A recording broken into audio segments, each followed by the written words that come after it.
N issue of Pakistan, ये तो पूरा ग्लोबल इशू है जो कि पूरी दुनिया फेस कर रही है. पाकिस्तान ने बहुत ज़्यादा फेस किया, वो इसलिए देखा भी क्योंकि यहाँ पे बहुत ज़्यादा माउंटेनियर्स आते हैं हर साल डिफरेंट रीजन से माउंटेनियरिंग एक्टिविटीज़ अपनी करने के लिए. So yes, unfortunately we got to see fewer summits, successful summits बहुत ही कम, ना होने के बराबर हमें इस दफा नजर आई हैं. Hello everyone and welcome to episode 6 of Behind the Games. आज हम एक ऐसी वुमन से बात करने जा रहे हैं जो ना सिर्फ पहाड़ सर करती हैं बल्कि हर उन हुदूद को भी सर कर लेती हैं जिनके बारे में कोई सोच भी नहीं सकता. So today we are going to talk to someone who's also a doctor and a mountaineer, a trekker, and she's breaking barriers.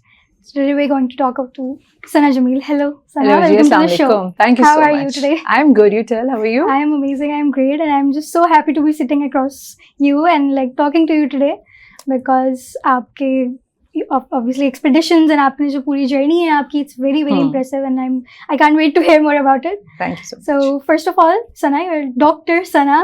So tell me about like how did that start? क्योंकि doctor, like being a doctor is a difficult profession. Yeah. It's a pressure profession already. So how are you managing mountaineering with it as well? ये सवाल मुझसे काफी पूछा जाता है कि वही बात है कि डॉक्टर्स का एक वो बना हुआ है ना, काम, एक इमेज बना हुआ है कि भाई तो इसके डॉक्टरी के अलावा, इस प्रोफेशन के अलावा they can not do anything outside of the profession. But again it's all about passion. Passion अगर किसी चीज का हो जाए तो फिर आप दुनिया में कोई भी चीज है वो आपके लिए possible, anything is possible for you. I mean, you can do anything. Nothing is beyond your reach if you have the right passion, right drive. So, मेरा शौक है माउंटेनियरिंग का. पहाड़ों से बेसिकली कुछ खास मतलब कोई अट्रैक्शन है इन पहाड़ों की तरफ जो मुझे बहुत ये अट्रैक्ट करते हैं पहाड़. सो मेरा हमेशा से दिल करता है, बचपन से ही, बल्कि बहुत छोटी सी एज से जब मैं इन पहाड़ों को देखा था तो तभी से like I have always been fascinated and spellbound by by the beauty, by the silence. और इतना जो मिस्ट्री आप देखते हो ना इन पहाड़ों को देख, बड़े मिस्टीरियस से लगते हैं, तो वो चीज़ मुझे बहुत ज़्यादा फैसिनेट करती थी. तो हमेशा ये सोचा था कि जब इन पहाड़ों को ना one day I will see these mountains up close, ज़रूर इनको करीब से देखूंगी, इनके बेस कैंप पे जाऊंगी, इनकी रिजेस पे जो है ट्रैक करूंगी, इनको समिट भी करूंगी. So over the last 5 years I have been trekking, I have been summiting peaks, I have been crossing high mountain passes. और जहाँ तक प्रोफेशन की बात है, I believe that my profession, which is medicine, of course, medicine and mountaineering, they complement each other beautifully.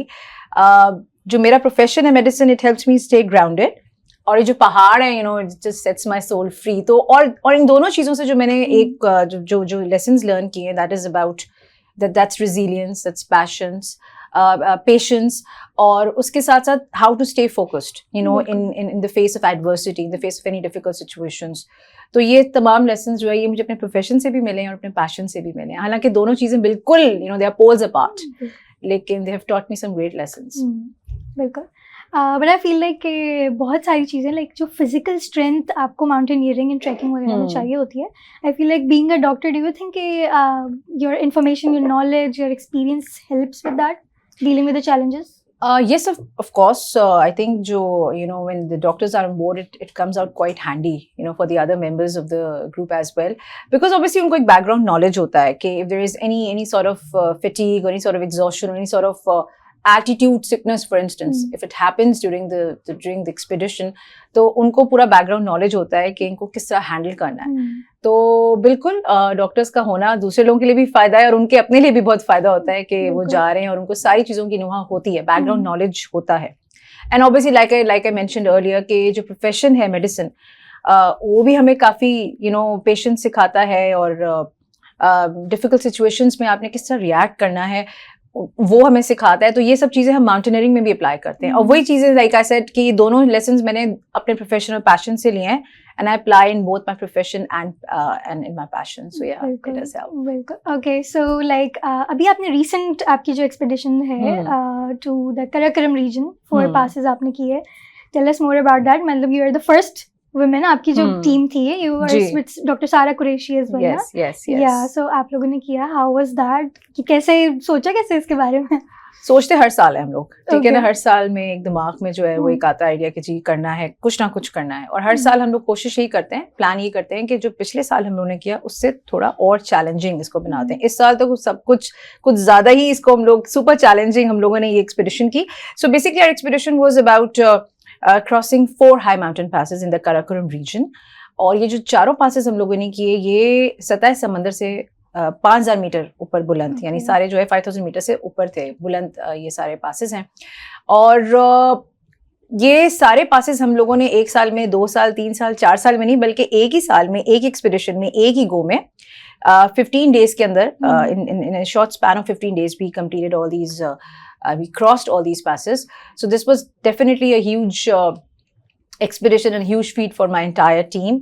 और उसके अलावा our team was the first from Pakistan who has done and achieved such a feat. इससे पहले किसी ने 4 passes इस तरह एक गो में क्रॉस नहीं किए थे। यूजुअली हम लोग भी जब करते हैं हर साल, हम एक पास कर पाते हैं, और एक पास करने में ही 12 से 14 दिन लग जाते हैं। So Bob, now you can imagine completing all these 4 high mountain passes in just 15 days. So वो आप अंदाजा लगा सकते हैं कि it must have been really super challenging. And at the same time, yes, it was fulfilling as well and breathtakingly beautiful too. So उसके अलावा हमने अपनी जो 4 pass expedition है, इसमें we crossed, we traversed 9 big and huge glaciers. और उसके साथ साथ मेरे साथ जो एक और डॉक्टर खातून, डॉक्टर सारा Qureshi, was with me, was on board with the 2 females, the first females from Pakistan, the first doctor females from Pakistan, who not only crossed all these 4 passes, but also the first ones across the globe who've put their, we've put our foot in those terrains, in those passes. तो ये भी हमारे लिए एक बड़ा मतलब फ़ख्र की बात है। शुक्र अल्हम्दुलिल्लाह, the entire team, our entire team, crossed all those passes not only successfully but also safely, because safety is also very, huge. It's a very important, huge concern कि आप safely ये चीजें करके अपने घरों तक जो है वो वापस पहुंच जाएं. So yeah. Okay. सना, like आपने ये बताया ना कि आपने एक पास तो कर लिया, like हम लोग ये देखते हैं कि mostly we are in the audience, हम लोग सुन रहे हैं कि आप वो क्रॉस करके आ गई, but it's more than that.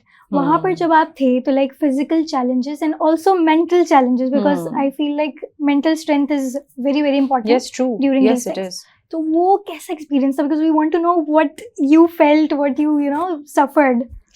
It was and it is an overwhelming experience every year, every time. आप जब इन जगहों पे जाते हो, मुश्किल तो ये बहुत ज़्यादा होते हैं. लाइक आई सेड कि ये वाला तो खैर बहुत ही ज़्यादा मुश्किल था, क्योंकि इतने सारे पासेस हमने एक गो में करने की कोशिश की. So physical challenges are always there. So basically, this journey was not only about our physical challenges, but also about mental and emotional challenges as well. ये तीनों challenges हम लोगों ने face किए ये सारे पहाड़ और ये passes cross करने में.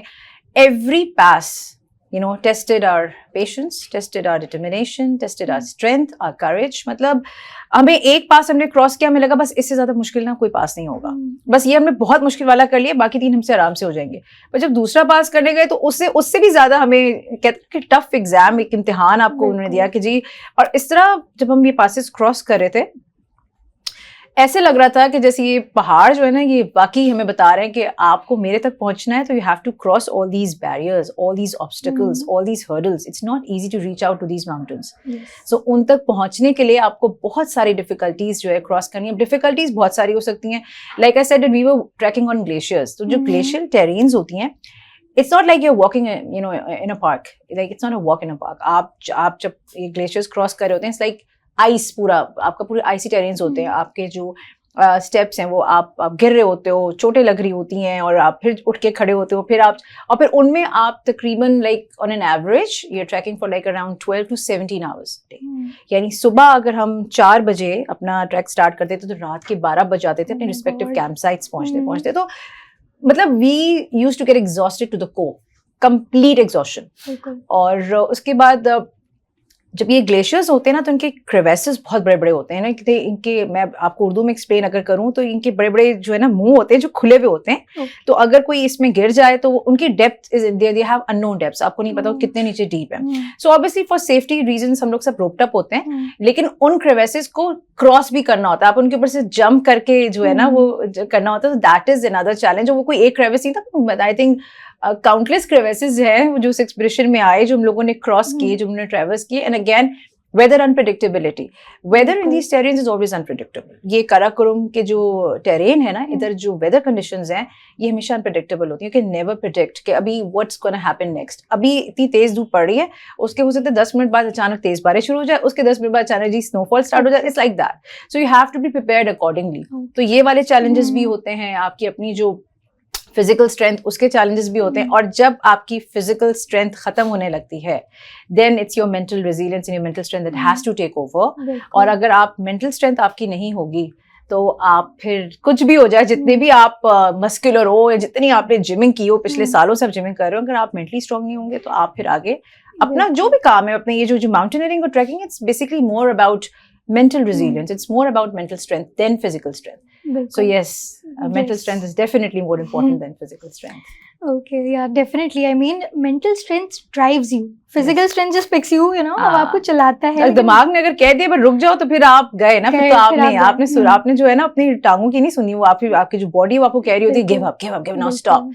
लेकिन इधर से आपने स्टॉप नहीं होना है ना, ये आपको चलाता रहता है. अच्छा, आपने बताया ना कि प्रिपेयर्ड रहना होता है because anything can happen, it's very unpredictable. Yes. तो लाइक खाने पीने की एंड यू नो जो ह्यूमनली हमारी नीड्स होती हैं, उन सब के लिए किस तरीके से प्रिपेयर करते हैं, लाइक क्योंकि इतना ज्यादा लोड भी नहीं लेकर जा सकते, वो उसका क्या किया? एक्चुअली देखो, खाने की पूरी एक टीम वर्क होता है हमारा. ठीक है, एक तो हमारी टीम थी जो मैंने कहा 8 मेंबर टीम थी.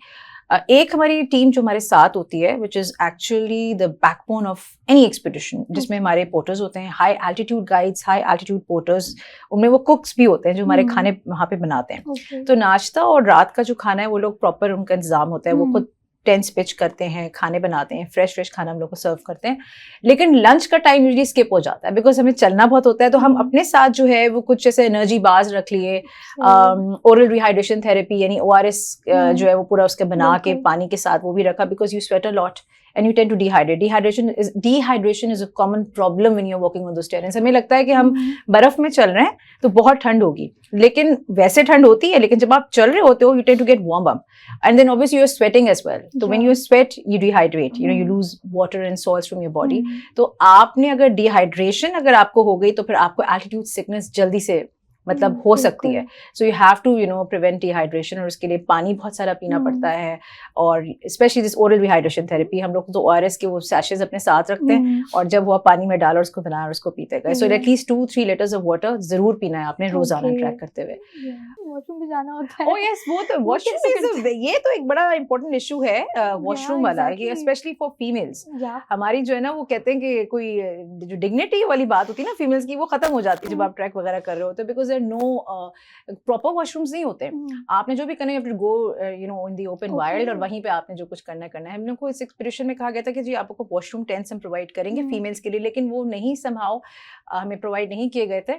सो लाइक एवरी ईयर, अब तो हमें आदत हो गई है, तो ये होता है कि बस कहीं जगह ढूंढी कोई ऐसी रीजनेबल सी जहाँ आपकी डिग्निटी कॉम्प्रोमाइज ना हो, जस्ट गो देयर एंड लेकिन ये भी एक बहुत बड़ा चैलेंज होता है. मैं समझती हूँ इस पे कोई बात नहीं करता है, पर ये for females it's like really very challenge. ये एक और चैलेंज होता है besides other challenges that we all face. So या and it's like a very natural thing, और उसको भी आपको challenge face करना पड़ा, but it's like you signed up for it, so and you know the other male members also understand, वो उन चीज को समझते हैं कि हानि है, और वो फिर इस चीज की रिस्पेक्ट भी करते हैं. वो सब हमारे साथ बड़े सीजन और सीनियर ट्रैकर्स थे जो हमारे साथ थे, और उनसे मैं तो खुद बहुत जूनियर हूँ उनके आगे, and I learned a lot from them. तो ऑब्वियसली जब आप ऐसी टीम के साथ कर रहे होते हो, टीम वर्क भी जब आपका बड़ा स्ट्रांग हो, बड़ी सपोर्टिव टीम हो आपकी, तो फिर ये सब चीजें इतना प्रॉब्लम नहीं करती हैं. बट अदरवाइज यस, ये भी एक जेन्युइन इश्यूज हैं जो खवातीन को खास तौर पे फेस करने पड़ते हैं, वॉशरूम इश्यूज. यस, क्योंकि यू नो माउंटेनियरिंग के बारे में बात करें, it looks sounds very idealistic, but एक वो जो होती है ना, reality is very different. reality में बहुत सारी चीजें होती हैं. कभी मैंने ये भी सुना है कि लाइक बहुत सारे वाइल्ड एनिमल्स का भी डेंजर होता है, कि वुल्व्स भी होते हैं, और मतलब ये वाला भी एक चैलेंज है. So what have you ever come across something? I've never come across such a thing, लेकिन yes, you cannot deny the fact कि ये जानवर वहाँ पर होते हैं, because ये तो उन टेरेन्स में, जैसे हमारे पास ये मारखोर हैं और आइबेक्स हैं, ये तो हमें इनके हॉर्न्स बहुत ज्यादा मिलते हैं ना. आइबेक्स के हमें तो हर एक्सपीडिशन में मुझे जबरदस्त आइबेक्स के हॉर्न्स मिले, I always pictured my self with those horns. लेकिन ये जो चीता वगैरह हैं, ये जो लेपर्ड्स हैं खास तौर पे, ये लेपर्ड्स बहुत होते हैं टेरेन्स में. और ये जो बेयर्स होते हैं, हिमालयन बेयर्स हमारे पास, बल्कि हम लोग ने अभी जो रिसेंटली कैंप जिस अपने टेंट्स जहाँ पिच किए थे, जब हम सुबह नेक्स्ट ट्रैक के लिए स्टार्ट ही हुए थे ट्रैक करना, तो हमारे गाइड ने हमें बकायदा उस वक्त फ्रेश जो है फुटप्रिंट्स थे बेयर के, वहाँ से गुजरते हुए। I also took videos and pictures of those footprints. तो वो कहीं हमारे बिल्कुल कैंप साइट के सामने से गुजरता हुआ गया है। अब वो अलग बात है कि हमने देखा नहीं उसको, लेकिन yes all these animals are there. ये तो मतलब फ्लोरा एंड फौना उन जगह का है, तो वो तो ये सारी चीजें होती हैं वहाँ पे। वाइल्ड एनिमल्स है, कुछ भी हो सकता है। लेकिन उस वक्त हम लोग इतने ज्यादा ड्रेन्ड और एग्जॉस्ट हो चुके होते हैं कि हमें ये वाले खौफ को तो साइड पे रख देते हैं ना। हमारी अपनी इतनी ज्यादा हम लोग ड्रेन हो जाते हैं कि हम नेक्स्ट डे का सोच रहे होते हैं कि अब नेक्स्ट डे कितना चलना है, कैसे पहुंचना है। तो ये सारे फेयर्स नहीं होते। बाद में जब आप आते हो then you realize yeah this could have happened। अगर ये कोई आ जाता जानवर या कोई वाइल्ड एनिमल नजर आ जाता, कुछ कर देता, तो वो सब ये सब बात के ख्यालात होते हैं। उस वक्त आप इन चीजों का नहीं सोच रहे होते हो। अच्छा, माउंटेनियरिंग की जब हम बात करते हैं ना, like when we hear mountaineering, तो बहुत सारे वर्ड्स आते हैं जो इसके साथ आते हैं। Like for example mountaineering, rock climbing, फिर ट्रैकिंग है अलग है, फिर हाइकिंग है, एल्पाइनिज्म है, टू मेनी थिंग्स। हर किसी का डिफरेंस क्या है, व्हाट अलग अलग टर्म्स हैं। आई माइट बी रॉन्ग, लेकिन मैं कोशिश करती हूँ एक्सप्लेन करने के लिए। हाइकिंग जो है ना, ये बेसिकली ऐसे जैसे आप बस सिंपल आप इट्स लाइक ट्रैकिंग। आप ट्रैक कर रहे होते हो, लेकिन आप मल्टीपल डे आप कैंप्स नहीं सेट करे। आपने एक दिन की हाइक की and then you came back, right. Trekking में होता है कि मल्टीपल डेज इन्वॉल्व होते हैं। आप कैंप्स भी कर रहे होते हो, you are pitching the tents, you staying in those tents, और बकायदा कैंप साइट्स होती हैं, ठीक है। अब ट्रैकिंग में लेवल्स होते हैं। ईजी ट्रैकिंग हो गई, मॉडरेट लेवल्स हो गए और डिफिकल्ट लेवल्स हो गए। डिफिकल्ट ट्रैकिंग लेवल्स वो होते हैं जिसमें माउंटेनियरिंग इन्वॉल्व होती है। माउंटेनियरिंग का मतलब ये है कि हमें अगर माउंटेनियरिंग गियर्स की ज़रूरत है, फॉर एग्जाम्पल जैसे मैं अपनी एक्सपीडिशन की बात करूँ तो उसमें बाकायदा माउंटेनियरिंग के गियर्स हमने यूज़ किए। हमारी रोप्स थी जो हमने यूज़ की, हमने जुमारिंग यूज़ की, बिकॉज जुमार के थ्रू आप ऊपर असेंट करते हो, फिर रिपेल करके हम डिसेंट भी हम लोगों ने किया। Proper mountaineering equipments it we used in all these. कहने को ये माउंटेन पासेस हैं, लेकिन हमारे एक मिसकंसेप्शन ये भी है कि अगर एक पीक की हाइट बहुत ज्यादा है, लेट्स से कोई 7000 पीक है, कोई 8000 पीक है, तो वही डिफिकल्ट हो सकती है।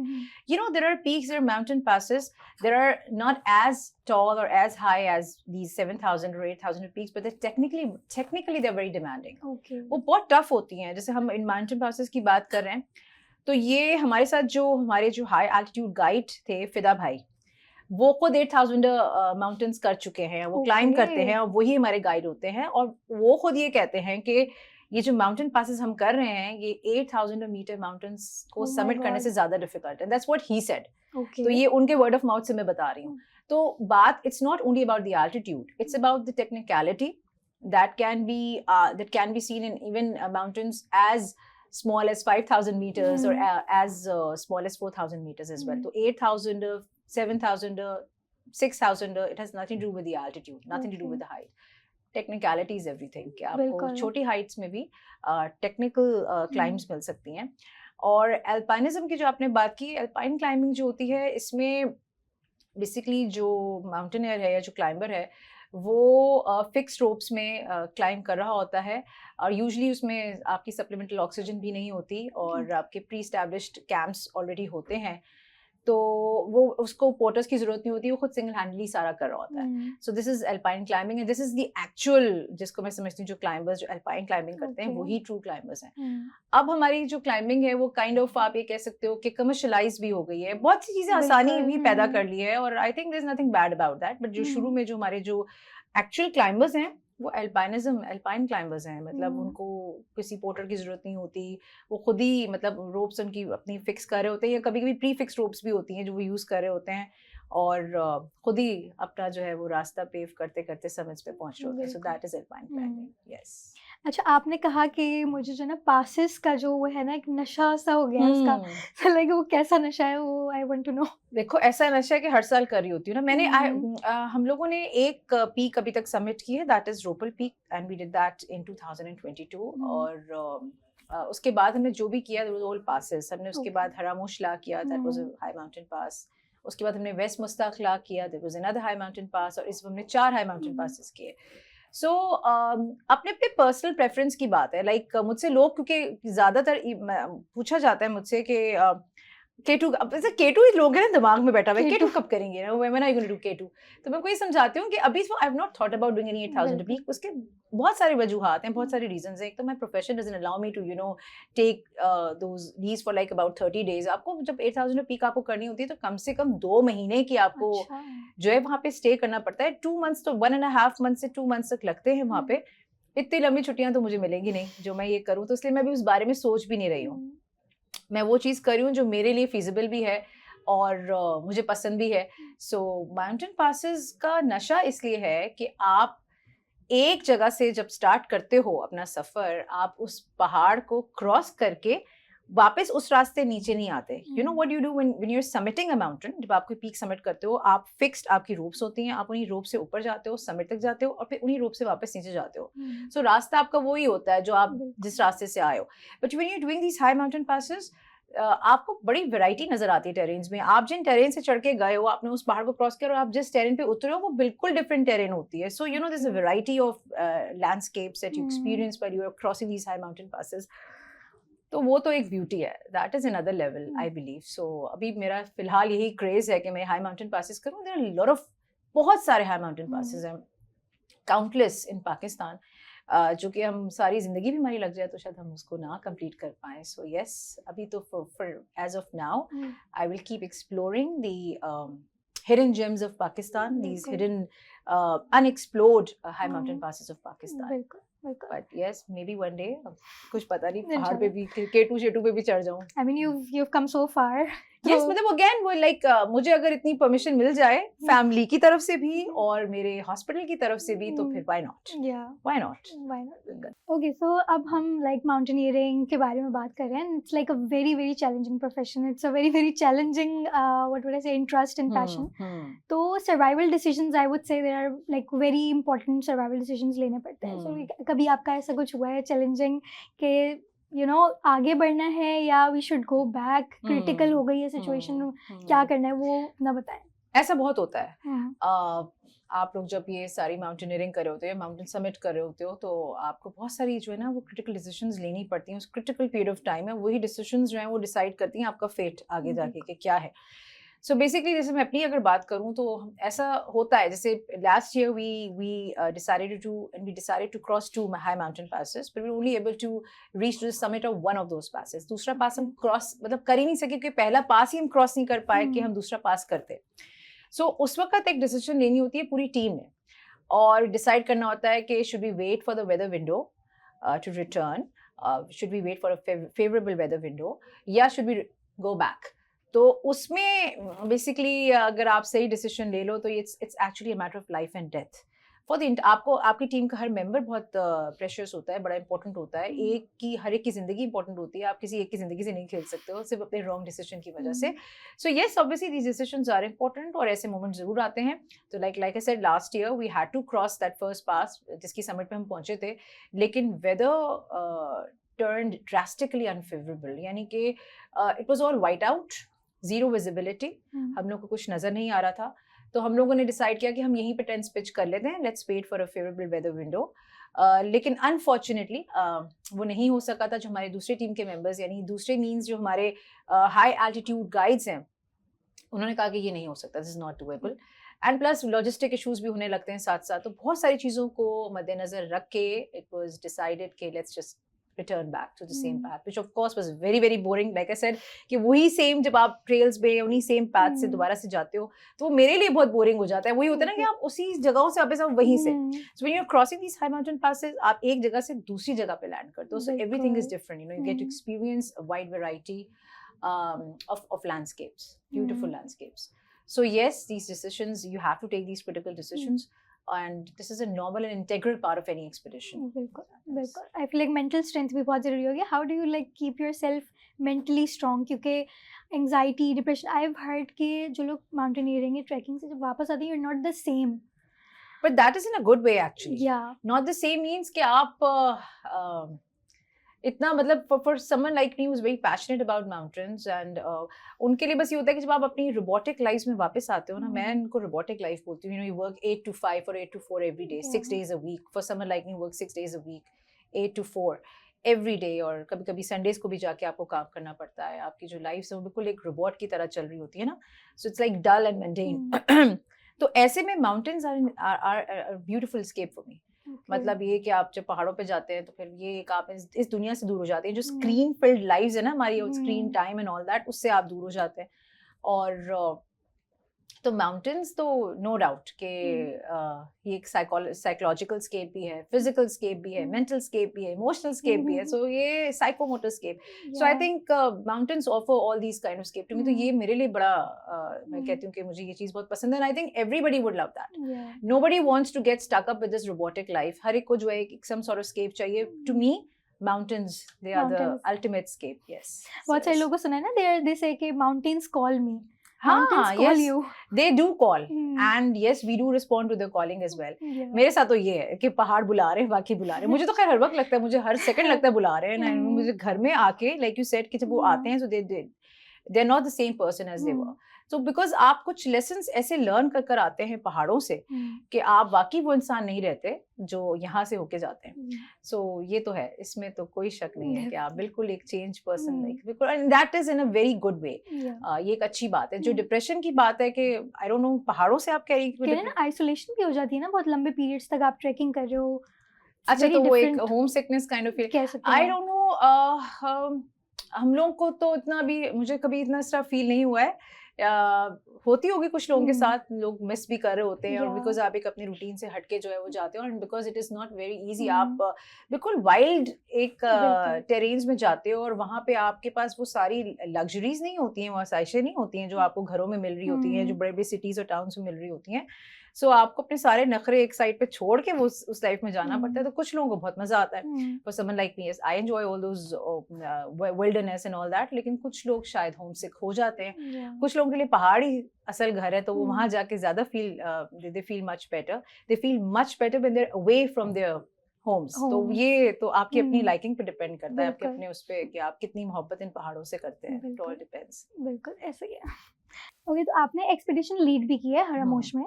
So what does it feel like? एक तो एक सोल माउंटेनियरिंग कर रहे हैं आप, किसी की लीडरशिप के अंडर कर रहे हैं, but how is it different कि जब आप खुद लीडर हैं and you have a team to lead, उनको संभालना है, how is it like challenging?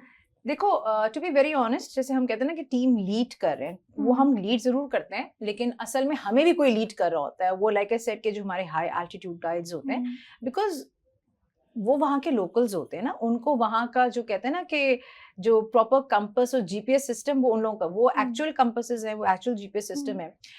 They know about the all the complications and about every twist and turn in those terrains and of those terrains. तो उनका मुकाबला तो हम वैसे भी नहीं कर सकते। हम एक जो मेरी एक 8 मेंबर टीम थी जैसे इस साल, उसमें एक बंदा जो है वो थोड़ी मतलब एक टेक ओवर करता है कि ठीक है, हम उस बंदे को लीडर एक अपना मानते हैं कि जी ये लीडर है, कोई भी प्रॉब्लम होगा उसको आपने एड्रेस करना है कि जी ऐसे ऐसे है, या कोई डिसीजन लेना है तो उस लीडर ने ही मिलकर लेना है। लेकिन ऑब्वियसली वो लीडर भी अपने सारे टीम वर्कर्स से मशवरे करके, मुशावरत करके जो है वो एक अपना फैसला लेता है। सो वो जो हरामोश ला की बात हुई थी, उसमें मैं लीड में इसलिए बोलती हूँ कि मैंने लीड किया था क्योंकि वो पूरी जो एक्सपीडिशन थी वो प्लान मैंने की थी, और फिर एग्जीक्यूट भी मैंने और मेरी एक और जो कॉलीग है उसने मिलके की थी। सो यस, उसमें भी जब कोई डिसीजन मेकिंग का चीज आती थी तो सब everybody used to look up to me कि अब क्या करना है। सो आई वाज लाइक कि अच्छा भाई तुम लोग सब आपस में डिसाइड करो, then let's just decide all together collectively, and then we will be able to reach a certain decision. तो इट्स लाइक दैट।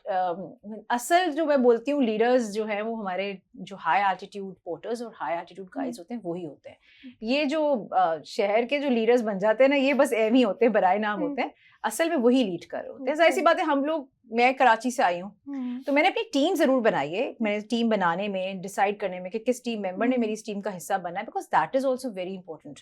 आप ऐसे ही नहीं किसी को अपनी टीम में इंडक्ट कर सकते कि जी आप भी आ जाइए, बिकॉज मेरे पास बहुत सारे लोगों के मैसेजेस आते हैं and they all want to be part of my expeditions and my team, but like not everyone is eligible for that. बहुत से लोग सिर्फ शौकिया आना चाहते हैं, जी हम आपके साथ ज्वाइन करना चाहते हैं, तो इस तरह नहीं होता है। ऐसा नहीं है कि बस घर से चले और आप किसी एक्सपीडिशन का हिस्सा बन जाए। So that is also very important decision. You have to decide कि आपने किसको अपनी टीम में इंडक्ट करना है, और फिर उसके आपके साथ जो है वो कैसा कोलैबोरेशन रहेगा आपके साथ। दिस इज, आप एक्सपीडिशन में जब आप जाते हैं ना, तो आप ही जो टीम मेंबर्स होते हैं, आप ही एक दूसरे का एक्चुअल सपोर्ट सिस्टम होता है। उनमें से एक भी मेंबर जरा सा जो है वो आपके मूड के हिसाब से या उस एक्सपीडिशन के मूड के हिसाब से ना चले तो पूरी की पूरी टीम का जो एक एसेंस होता है ना, जो माउंटेनियरिंग का एसेंस होता है वो खत्म हो जाता है.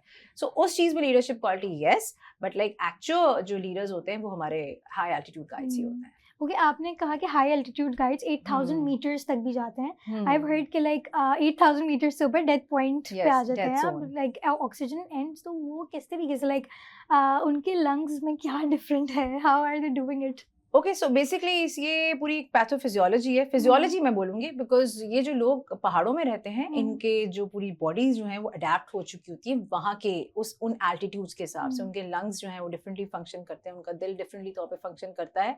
If you compare their lungs and heart with lungs and heart of other cities, so that's absolutely different. वो अडेप्ट कर चुके होते हैं लो ऑक्सीजन लेवल से. सो ऑब्वियसली वो लोग पैदाइश से लेके डेथ तक अपनी पूरी जिंदगी उन्होंने वहां गुजारी होती है, तो बड़े मैं तो बोली एक्लिमेटाइज्ड होते हैं. हमें तो एक्लिमेटाइज होने की जरूरत पड़ती है जब हम नीचे से बिलो सी लेवल से आ रहे हैं, तो ऊपर जाते तक we need to acclimatize ourselves, because without proper acclimatization आपको ये हाई एल्टीट्यूड सिकनेस जो है वो होना शुरू हो जाती है. इन लोगों के साथ ये इशू नहीं होता है, ये already by birth they are there, so their bodies have adapted accordingly.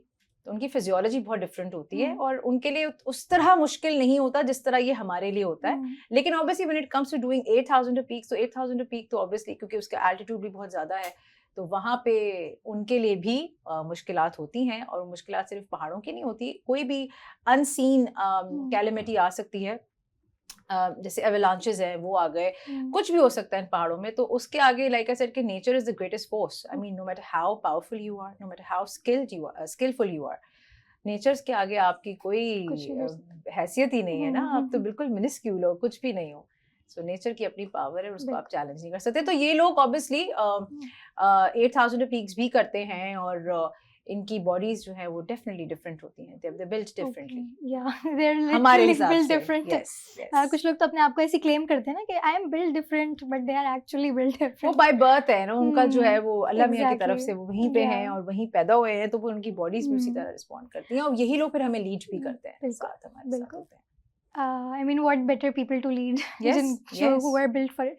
Okay, तो पूरी दुनिया में like there are mountains, there are peaks, but I've heard कि पाकिस्तान के mountains, अगर जो लोग दुनिया में mountains देखकर आते हैं, they look at mountains at Pakistan, वो कहते हैं पाकिस्तान जैसे mountains की there's no comparison. Yes. But like, do you have any plans कि कभी कुछ इस तरीके का हो कि you get to climb some other mountains other than outside of Pakistan? Yeah. अगर मुझे अपॉर्चुनिटी मिली भी तो मैं नहीं उस चीज को वेल करूंगी, because I believe that Pakistan, जैसे कि आपने ये बात बोली कि लोग कहते हैं कि पाकिस्तान के पहाड़ जो है वो अलग ही मतलब है. No doubt, why not, because like we have all the 3 tallest ranges in Pakistan. We have Karakorums, we have Himalayan mountains, and then we have Hindu Kush. ये तीनों जो है ना ये mountain ranges हैं जो कि दुनिया की आप कह सकते हैं टॉलेस्ट रेंजेस में से आती हैं. और पाकिस्तान के पास ये तीनों माउंटेन रेंजेस मौजूद हैं. तो जब एक मुल्क में ये सारे असासे मौजूद हैं, आई डोंट थिंक सो कि किसी, I mean for someone like me, I don't think so I feel a need to go outside of Pakistan and climb mountains outside of there. Pakistan में बहुत कुछ है करने को और बहुत सारी चीजें करने को, बहुत सारे पहाड़ हैं, बहुत सारे हाई माउंटेन पासेस हैं जो कि अभी भी अनडिस्कवर्ड हैं, अनएक्सप्लोर्ड हैं. तो मैं तो दूसरी जगह का चांस नहीं लेने वाली, पाकिस्तान में बिल्कुल. Okay, loyal to Pakistan. Pakistan is the, मैं ये नहीं बोलती कि it is one of the most beautiful country, it is the most beautiful country on this planet. ये मैं दावे के साथ कह सकती हूँ. पाकिस्तान अनफॉर्चुनेटली उसको उस तरह जो है वो एक्सपोजर नहीं मिला पाकिस्तान को. और अभी जिस तरह हम नेपाल वगैरह में देखते हैं कि उनकी जो है वहाँ टूरिज्म बहुत ज़्यादा है, माउंटेनियरिंग बड़ी कमर्शलाइज वहाँ चल रही है. तो वो चीज़ अभी पाकिस्तान में नहीं आई है. पर मैं समझती हूँ कि वो भी एक तरह से ब्लेसिंग है, बिकॉज आई बिलीव जितना ज़्यादा टूरिज्म हमारे यहाँ होने लगता है, माउंटेनियरिंग हो या नॉर्मल टूरिज्म हो, उतना ज़्यादा हमारे यहाँ जो है ना वो पोल्यूशन बहुत ज़्यादा बढ़ती है. मतलब इस pollution it brings along with it lot of pollution. और उससे क्या होता है कि फिर आपकी जो गंदगियाँ फैलती हैं, कचरे वगैरह, ये सब चीज़ें, तो वो फिर visibly that is very visually that is very disturbing जो हम देखते हैं. तो सिविक सेंस की थोड़ी सी आई थिंक कमी है हमारे यहाँ पाकिस्तान में लोगों को. जब वो आ जाएगा तो फिर बहुत सी चीज़ें बेहतर हो जाएंगी. तो मुझे कभी कभी लगता है कि ब्लेसिंग भी है कि बहुत से लोग अभी तक बहुत सी जगहों पे नहीं पहुंच सके. इवन मैं जब किसी नई जगह पे जाती हूँ तो मैं उसकी लोकेशन मेंशन ही नहीं करती. उसकी वजह ये है कि आई नो मेंशन कर दी, आवाम ने पहुंच जाना है वहाँ पे. उस जगह की जो एक कहते हैं ना कि जो अपनी वर्जन हालत में होती है वो जगह, वो खत्म बर्बाद हो जाती है. बिल्कुल। So yes, ये चीज़ एक बहुत ज़रूरी चीज़ है जो हमारी गवर्नमेंट की भी आई वुड से रिस्पॉन्सिबिलिटी है कि instil the sense law making, policy making ऐसी होनी चाहिए। लॉज हैं, लेकिन वही बात है कि इम्प्लीमेंटेशन नहीं है ना उन लॉज की। बिल्कुल। लॉज बनने को तो बनी हुई सारी की सारी है, hmm. But there is lack of बिल्कुल। Implementation of those laws. वो इम्प्लीमेंट नहीं होंगी तो फिर ऑब्वियसली लोग Yeah. फॉलो नहीं करेंगे। So, okay, yes. आपने बात की ना कि नेचर के सामने इंसान कुछ नहीं है। एवलांचेस आ जाते हैं। एवलांचेस के बारे में ये है कि it can be triggered by a very minute movement. Yes. तो एवलांचेस से लाइक अभी रिसेंटली भी बहुत सारी डेथ्स रिपोर्ट हुई हैं। Like you can hear Iftikhar Satpara के बारे में, सातपारा की Yes. कम्युनिटी। एंड देन अभी एक जर्मनी से एक लड़की आई थी, वो भी यहाँ पे लैला पीक करना। या Laila Laura, sorry that's her name. So she died as well. तो बहुत सारे एवलांचेस हो रहे हैं। लाइक सेफ्टी मेजर्स का मसला है, या डू यू थिंक कि अगर आप फंस गए हो, कभी आपके साथ इस तरीके की चीज़ हो गई है, तो सिक्योरिटी, सेफ्टी आपकी, कहते हैं ना हेलीकॉप्टर्स नहीं आ पाते टाइम पे, बहुत सारे इस तरीके के मसले होते हैं। So what's going on their? देखिए, एवलांचेस ये तो वो हैं जो कि ऑब्वियसली ये तो वही बात है ना कि नेचुरल कैलेमिटी है, एंड वी नो कि ये सारी चीज़ें जो हैं ये आप एक्सपेक्ट करते हो जब आप माउंटेनियरिंग करते हो या जगहों पे जाते हो, ये सब चीज़ें होती हैं और आपको पता है कि इनका रिस्क भी होता है। So knowing all that, I think we should be better prepared for that. Preparedness होनी चाहिए, प्रॉपर ट्रेनिंग होनी चाहिए, प्रॉपर सेफ्टी गेयर्स आपके पास होने चाहिए। I mean, that would not eliminate the risk of such natural calamities, but that would surely and definitely reduce the risk, reduce the chances of, getting exposed or getting, आप in calamities के उसमें आके आप अपने आप की जानी नुकसान करें। तो उससे बेहतर ये कि आप अपने आप को प्रॉपर प्रिपेयर करें और अवेयरनेस बहुत ज़्यादा ज़रूरी है। एंड अगैन सेफ्टी सबसे बड़ी बात है कि आपने इन चीज़ों को डील किस तरह करना है। आप रोप्ड अप है नहीं है, और अगर ऐसी चीज़ आ जाती है तो फिर आपने क्या ऐसे मैन्यूवर्स करने हैं जो आपको बचा सकते हैं इन कैलेमिटी से। तो यस, ये जो इंसिडेंट्स होते हैं इसमें यही 3-4 वजूहात होती हैं कि एक तो आप प्रिपेयर्ड नहीं होते, आपको अवेयरनेस नहीं होती है, और सेफ्टी के भी ऑब्वियसली इश्यूज होते हैं कि आपने शायद उतना सेफ्टी गेयर्स आपने प्रॉपर आप इक्विप नहीं है सेफ्टी गेयर्स के साथ, जो आप इन हादसात का जो है शिकार हुए। एंड टॉकिंग अबाउट इफ्तिखार भाई was he was an 8,000er mountaineer. He climbed in the 8,000er peaks. उन्होंने जो है ब्रॉड पीक क्लाइंब की हुई थी, और इफ्तिखार भाई was with us during my last expedition, and he lost his life just because of these avalanche. There was a massive, huge avalanche at K2, जिसकी वजह से he lost his life, and he has a family to look after. और इस तरह के हादसा बहुत होते रहे हमारे हाई एल्टीट्यूड पोर्टर्स के साथ, गाइड्स के साथ, और वही बात है कि it's a risky sport, and like if you are better prepared for that, और अगर सेफ्टी वगैरह सब हो और प्रॉपर अरेंजमेंट हो, लाइक आप जैसे कि हेलीकॉप्टर्स की आपने बात की, ये सब चीज़ें होना भी बहुत ज़रूरी है। इस चीज़ में अभी हम लोग बहुत पीछे हैं। जब ये चीज़ें हो जाएंगी तो लाइक आई सेड कि 100% तो हम इस रिस्क से दूर नहीं हो सकते, लेकिन यस कुछ हद तक हम इसको रिड्यूस कर सकते हैं। ओके, अच्छा, रिसेंटली लाइक अगर आप क्लाइमेट चेंज के बारे में अगर हम बात करें, there is like too much happening there, एंड उसकी वजह से बहुत सारी माउंटेनियरिंग लाइक 90% से कट हो गई है। I was reading a report, तो उसमें बता रहे थे कि लाइक लास्ट ईयर अगर 2000 प्लस लोग माउंटेनियरिंग कर रहे थे, इस बार 200s में नंबर आ गया है। तो लाइक और ऊपर से यही बात कि अगर कम हो भी रहा है तो गवर्नमेंट उसको इनकरेज भी नहीं कर रही, because I don't think so कि the resources are very less limited. Yeah. इस दफ़ा नो डाउट समिट्स जो है वो कम हुई हैं, सक्सेसफुल समिट्स बहुत कम हुई हैं। एक्चुअली वेदर इस दफ़ा जो है वो काफ़ी डिफरेंट था और काफ़ी अनफेवरेबल था। वेदर विंडो नहीं मिली बहुत से लोगों को। Even when we are planning this expedition we are not sure if we would be able to complete all these 4 mountain high passes successfully और not, we are not sure about that. हमारा ये था कि 1 या 2 हो जाएंगे, 4 का मुश्किल लग रहा है, लेकिन खैर अल्हम्दुलिल्लाह that we are able to do that. So yes, it's basically because of global warming is not only an issue of Pakistan, ये तो पूरा ग्लोबल इशू है जो कि पूरी दुनिया फेस कर रही है। पाकिस्तान ने बहुत ज़्यादा फेस किया, वो इसलिए देखा भी क्योंकि यहाँ पे बहुत ज़्यादा माउंटेनियर्स आते हैं हर साल डिफरेंट रीजन से माउंटेनियरिंग एक्टिविटीज़ अपनी करने के लिए। So yes, unfortunately we got to see fewer summits, successful summits बहुत ही कम, ना होने के बराबर हमें इस दफ़ा नजर आई हैं। So yes, that's a global issue, and it's gonna get worse every year. I suppose. I feel like optimism नहीं हो सकती यहाँ पे। बट वही बात है, नेचर की बात आ रही है ना, वो नेचर फोर्स के आगे हम कुछ कर नहीं सकते, लेकिन हम उसको बेहतर कर सकते हैं। आई मीन बहुत सारी एक्टिविटीज हैं जिसको बेहतर किया जा सकता है, और वो एक बहुत लंबी डिबेट है कि उसको हम किस तरह ग्लोबल वार्मिंग को कर्टेल कर सकते हैं, उसको मिटिगेट कैसे कर सकते हैं, तो वो एक अलग ही टॉपिक है पूरा का पूरा। बट येस पाकिस्तान में बहुत सी देखी जा रही है, ग्लेशियल मेल्ट्स हम देख रहे हैं कि बहुत सारे ग्लेशियर्स जो हैं वो रैपिड रेट में they are melting, and of course उसकी वजह से ग्लेशियल बर्स्ट्स हो रहे हैं, और रिवर्स जो हमारे जो फ्लडिंग आ रही होती है, deforestation, all these things, you know, ये पूरा का पूरा एक विशियस आप कहते हैं सर्कल जो है ना वो स्टार्ट हो जाता है. सो we need to look into that. बड़ा हमारा फ्रेजिल जो है वो इकोसिस्टम है पाकिस्तान का, और सस्टेनेबल टूरिज्म पे, सस्टेनेबल माउंटेनियरिंग पे कोई बात नहीं करता है. यहाँ सिर्फ बात करते हैं टूरिज्म पे, ज्यादा लोग आ जाएं, मतलब अपने कमर्शियलिज्म इज एवरीवेयर, और जिसमें जो हमारा जो इकोसिस्टम है वो कॉम्प्रोमाइज हो रहा है. So I am like one of those very few people who मतलब जो इंडोर्स नहीं करते टूरिज्म को पाकिस्तान में. मैं बिल्कुल टूरिज्म के अगेंस्ट हूँ, yes, because I believe that जब तक हमारे लोगों के अंदर प्रॉपर सिविक सेंस नहीं आएगा, टूरिज्म जो है वो मुल्क को खराब बर्बाद कर रहा है, सारी जगहों को खराब कर रहा है.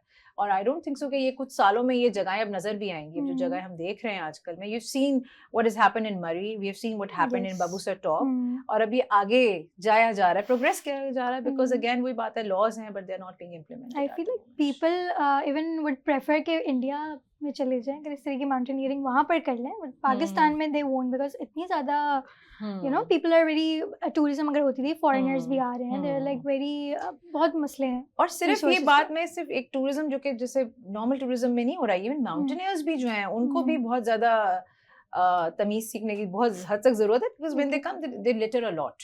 बड़ा गंद हमें पहाड़ों पे भी मिलता है, और उसको भी फिर उसके बाद क्लीन अप मिशंस होते हैं, क्लीन अप सेशंस होते हैं, बाद में लोग आते हैं, उन सब जगहों को साफ सुथरा करते हैं.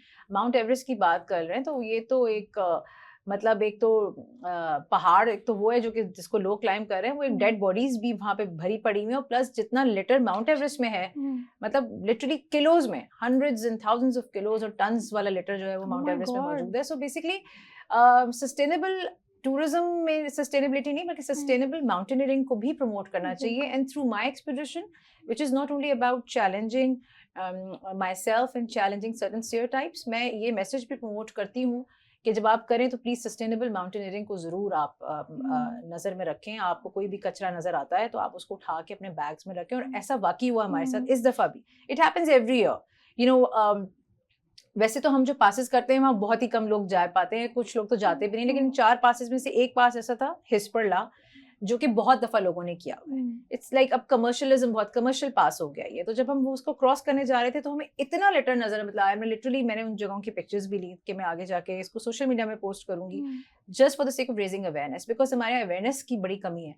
सबसे पहला जो स्टेप होता है ना इन सारी प्रॉब्लम्स को एड्रेस करने का, दैट इज अवेयरनेस. लोगों को मतलब अवेयरनेस आनी चाहिए कि भाई ये चीजें हो रही हैं.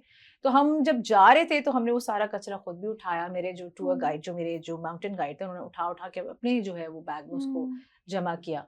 तो बेसिकली कहते हैं ना लीव नो ट्रेस वाली पॉलिसी. जब आप जाएं, एक तो आप खुद भी कचरा ना फैलाएं, और अगर आप किसी दूसरे का कचरा नजर भी आएगा तो उसको उठा के अंदर रख लें, और लोगों को प्लीज बाद में सिखा दें, खुदा के वास्ते कचरा ना फैलाएं भाई. इन पहाड़ों पे कम से कम इतने खूबसूरत पहाड़ अल्लाह मियां ने दिए हैं, सो एटलीस्ट ये काम ना करें. So it's not about normal tourism, ये बड़े बड़े पहाड़ों में भी ये सब कुछ हो रहा है. लोग जो है उधर भी गंद फैला के जा रहे हैं. मुझे ऐसा लगता है लोगों को जो है ना वो होता है ना फॉर ग्रांटेड ले लेते हैं. आपको इतनी खूबसूरत अल्लाह ताला ने पहाड़ दिए हैं, I don't think so these people deserve to go to these mountains. You know, you need to pay respect. If you're doing a thing like that, if you're littering in the mountains, you are disrespecting the mountains. You're disrespecting Mother Nature, and you're disrespecting the people in the community that is, you know, part of those mountains. So ये सब चीजें, I don't think so these people deserve to even, you know, go to these terrains and go in these mountains. Yes. Okay अब हमने इतना ज़्यादा mountaineering के बारे में बात कर लिया, चैलेंजेस के बारे में बात किया, लिटरिंग, बहुत सारी चीज़ों के बारे में बात किया, बट लाइक हमने इस बारे में बात नहीं किया कि how did you step foot out of your home, family से परमिशन एंड एटसेट्रा, वो कैसे हुई? ये एक अलग से बड़ा पहाड़ होता है जो आपने सर करना पड़ता है एक्चुअल पहाड़ सर करने से पहले. ये बड़ा इंपॉर्टेंट और बड़ा पहाड़ होता है. So yes, it's not easy for your families to, you know, permit you to embark on such journeys. ये बड़ा मुश्किल होता है. Even if I put myself in the shoe, I realize कि वो अपनी जगह सही है, लेकिन हम भी अपनी जगह गलत नहीं है. एक शौक है, एक पैशन है, और society is always there to demotivate you, to discourage you. तो असल जो मैं समझती हूँ ख़वातीन के पर्सपेक्टिव से अगर मैं बात करूँ तो ख़वातीन की जो असल एम्पावरमेंट है ना, it begins at home. उनके फैमिली मेम्बर्स ही उनको एम्पावर करते हैं. अगर वो नहीं करेंगे तो society is always there to, you know, pull you down. तो family support has to be immense, बहुत स्ट्रॉन्ग होनी चाहिए, and without family support I wouldn't have been where I am right now. No doubt about that कि family support बहुत important है. और ये family support ही है जो हम ख़वातीन को, या जो भी बच्चियां लड़कियां जो भी कोई ऐसा अपनी कोई चीज़ परस्यू करना चाहती हैं लाइफ में, किसी भी पैशन को परस्यू करना चाहती हैं, it's because of the family support that they able to go beyond the boundaries, go beyond those conventional paths. So yes, family support, no doubt, is important. In my case, it was not an easy journey. बहुत से लोगों को मुझे देखकर ऐसे लगता है कि ये इनकी तरफ से आराम से परमिशन मिलती है, घूमती फिरती रहती हैं, पहाड़ों पे चढ़ती रहती हैं, तो ये बड़ा इनकी फैमिली. ऐसा नहीं है. शुरू में बहुत मुश्किलात हुई थी, लेकिन वही बात है कि आप अपना जो पहले जब मेरी एक्सपीडिशन थी K2 बेस कैंप, जब वो मैं सक्सेसफुली कर आई तो मैं फैमिली रियलाइज्ड कि हाँ इसको वाकई में शौक है, ये वाकई में पैशनेट है जो ये करना चाह रही है. So you know over the years अब उनको जो है वो एक तरह से आप कह सकते हैं कि तसल्ली हो गई है कि हाँ you know it's okay you know. और फिर मैं ये समझती हूँ कि through my journey which I believe is not only about challenging myself, it's also about sending clear message to all the women of Pakistan कि अगर मैं, यानी कि if someone like me who can come from Karachi and summit peaks in the Karakorums in the Himalayas, someone like me who can come from Karachi and you know cross all those high mountain passes, so can you. मतलब आप भी कर सकती हैं, आपके अंदर इतना courage, मतलब बहुत स्ट्रेंथ है हमारी पाकिस्तानी ख़वातीन में. वो अगर उसका राइट इस्तेमाल करें, उसका दुरुस्त इस्तेमाल करें, तो वो अपने ख्वाबों की बड़ी आराम से जी तकमील, अपने ख्वाबों को पाए तकमील तक पहुंचा सकती हैं. No doubt about that. हम लोग ये सोचते हैं ना कि अब आपने ये चीज़ की तो अब एक as a woman, as a girl, I can see के okay like this is an option that I can actually like pursue, I can actually do it. Because मेरा तो इतना इंटरेस्ट डेवलप हो रहा है आपको सुन के कि like I mean it is going to be challenging, but boring life is a challenging thing as well. You choose your challenge. तो ये है कि आई फील लाइक आपको जो लोग सुन रहे होंगे दे वुड बी लाइक कि if she did it maybe we can as well. अगर एक खातून भी मुझे देख के, अगर मैं समझती हूँ कि इस स्टेरियोटाइप को ब्रेक कर देती है, तो मेरे लिए ये तो बड़ी खुशी की बात है कि बिकॉज हम सर्टेन स्टेरियोटाइप्स को चैलेंज भी कर रहे हैं. अपनी ख़वातीन की जो हम कहते हैं ना कि जब ये जो इन एक्सपीडिशंस का हिस्सा बन रही हैं, so we are challenging certain stereotypes, you know, in a country like Pakistan where you know patriarchy is a huge issue, not only in Pakistan, it's like across the globe. तो वहाँ पे ख़वातीन को अपने ख्वाब को पूरा करने के लिए मर्द हज़रात के मुकाबले में 3 से 4 गुना ज़्यादा मेहनत करनी पड़ती है, you know, to achieve their dreams. So you know, in a society like this, I think we are trying to you know challenge these stereotypes, and I believe कि एक दिन आएगा कि ख़वातीन जो है ज़्यादा ख़वातीन जो है वो स्पोर्ट एक्टिविटी में आएंगी. Because I'm trying my best to normalize the presence of women of Pakistan in these high-risk sport activities. उनकी presence को normalize करना चाहिए कि ये भी जी एक ऐसी sport activity है जो पाकिस्तानी ख़वातीन कर सकती हैं. And और overall पाकिस्तानी ख़वातीन किसी भी शोबे से ताल्लुक़, मैं तो माउंटेनियरिंग के रिस्पेक्ट से बात कर रही हूँ, वो साइंस में हो, वो स्टूडेंट हो, वो कोई प्रोफेशनल हो, या किसी भी कोई स्पोर्ट्स पर्सन हो, they have this remarkable you know capability of pushing boundaries, going beyond those boundaries. They can do it. I feel like जितना हम लोग इतना स्ट्रगल करते हैं ना एज अ लाइक पाकिस्तानी तो कर ही रहे होते हैं एज अ वुमन, ऊपर से we are also struggling a lot. तो इस तरह के चैलेंजेस क्या थे आपके लिए being in a very male dominated space? क्योंकि एक फिजिकल स्ट्रेंथ मोस्टली मेल के साथ एसोसिएट की जाती है कि man are more physically stronger, and mountaineering is a very physically demanding sport. तो उसमें क्या चैलेंजेस, क्या ऐसे थॉट्स सुनने को मिले हैं? मुझे तो वैसे ऐसा यूं कोई ऐसा की कोई डिस्क्रिमिनेशन फेस नहीं करनी पड़ी, but when it comes to mountaineering, ये जो पहाड़ होते हैं ना, ये नहीं देखते कि ये जो है ये मेल मेंबर आ रहा है, फीमेल मेंबर्स आ रहे हैं, वो आपको इक्वली टेस्ट करते हैं. उन्होंने आपको जो इम्तिहान देना है वो दोनों, चाहे वो एक मर्द हो या एक औरत हो, उन्होंने वो उसको बराबर के तौर पे फेस करना है. So obviously as a woman मुझे ये नहीं लगता कि मतलब मुझे ज़्यादा कोई डिस्क्रिमिनेशन फेस करनी पड़ी. यानी हमारे साथ जो मर्द हज़रात होते हैं उनको भी वही सारी सख्तियाँ फेस करनी पड़ रही हैं इन टेरेन्स में. लाइक आई सेड के पहाड़ों के साथ दर स्टोरी डिफरेंट है. बाकी yes, in other walks of life, in other aspects of life, वो फिर एक कहते हैं ना इक्वालिटी और इक्विटी का जो इशू आता है, इक्वालिटी एंड इक्विटी, वो सारे इशूज तो हैं. लेकिन पहाड़ों में ये चीज़ नहीं चलती. पहाड़ आपको बराबर का ट्रीट करते हैं, चाहे वो मर्द हो या औरत हो. वो आपको फिर वो ये नहीं देखते कि ये मर्द आ रहा है या औरत आ रहा है, दोनों को फेस करनी पड़ती है. बट ये है कि डिफरेंसेस तो होंगे, लाइक एंड्योरेंस में डिफरेंस हो सकता है बिकॉज No, I no. नहीं बिल्कुल नहीं नहीं, होता, that's very because- surprising. Yeah, because you know जब आप इन टेरेन्स पे जाते हो आप बहुत वेल प्रिपेयर्ड होकर जाते हो Hmm. ऑलरेडी. जैसे if I talk about my self and if I talk about my female colleague Hmm. Doctor सारा, सो हम लोग बड़े वेल प्रिपेयर्ड थे. जिमिंग रेगुलर हमारी Hmm. होती है, हम लोग ओके. सारी एक्सरसाइजेस, इंड्योरेंस, स्ट्रेंथ ट्रेनिंग सब Hmm. कर रहे होते हैं. तो वो फिर आपको Hmm. जो नो एक ही लेवल पे लाके खड़ा कर देती है. वो ऐसा नहीं होता कि जी मर्द है तो Hmm. इनमें ज्यादा पावर या स्ट्रेंथ है, बराबर है बिल्कुल. दोनों. बिल्कुल. क्योंकि एज यू सेड ना कि mental strength I would say drives you, and I feel Yes. Like as women we are very Mentally strong. Emotionally intelligent and mentally Yes. Strong. Yes, like we, So, आप ये देखो ना, yeah. we have amazing examples from Pakistan. We have Naila Kiani. You know, Naila ने तो बड़े जबरदस्त example set किए सारे. Okay. मतलब 8,000 पीक्स वो कर रही हैं. Oh. तो वो आप देखें ना, उनके मुकाबले में बहुत से मर्द हजरात हैं जो वो काम नहीं कर सके जो नायला ने अकेले कर लिया है. सो बिल्कुल. I think it's not about a male और फीमेल जेंडर.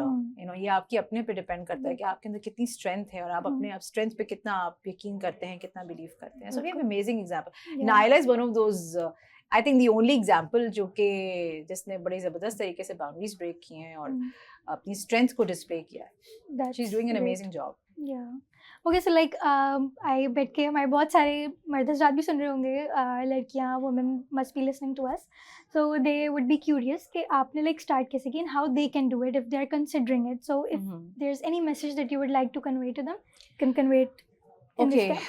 message ये है for all of you, for all the Hmm. men and women from Pakistan, that start small, but at least start. Hmm. And you know, वो कहते हैं ना कि every journey starts with a single step, with the first step जो होती है. आप वो पहला कदम जरूर लें. और पाकिस्तान की ख़वातीन के लिए ख़ास मैसेज ये है कि believe in your strengths. आप अपनी ख्वाबों पे यकीन करें. Believe in your dreams. Do not give up on your dreams. Dreams पे आपने persistence शो करनी है, because persistence is the key. आपने जहाँ persistence खोई, जहाँ lose की, वहाँ आप अपनी मंजिल को आराम से पा नहीं सकते. So yes, persistence is the key. Stay persistent. Do not let any fear or any stereotype bring you down or hold you back. ये जो है, these fears and all these hurdles and all these obstacles, they are an integral part of all these journeys. Do not get discouraged by them. In fact, आप उनसे nourishment हासिल करें और अपनी मंजिल पे रवा दवा हों. और इंशाल्लाह I have complete you know, आप लोग पे मुझे पूरा faith है कि ये ख़वातीन पे ख़ास तौर पे कि आप जो भी जिस फील्ड में भी हों, अगर आप हिम्मत से, लगन से, मेहनत से, अनथक मेहनत के साथ काम करेंगी तो आप अपनी मंजिलों को, अपने ख्वाबों को आराम से पूरा कर सकती हैं. No doubt about that. Inshallah. Okay, thank you so much, Dr. Sana, for telling us about your journey. Okay, so this was it for episode 6 of Behind the Games. और Dr. Sana की story, उनकी journey, उनकी struggles, challenges हमें ये सिखाते हैं कि जब आपके इरादे मजबूत हों तो आप कोई भी पहाड़ सर कर सकते हैं. This was it for Behind the Games. Thank you so much for watching.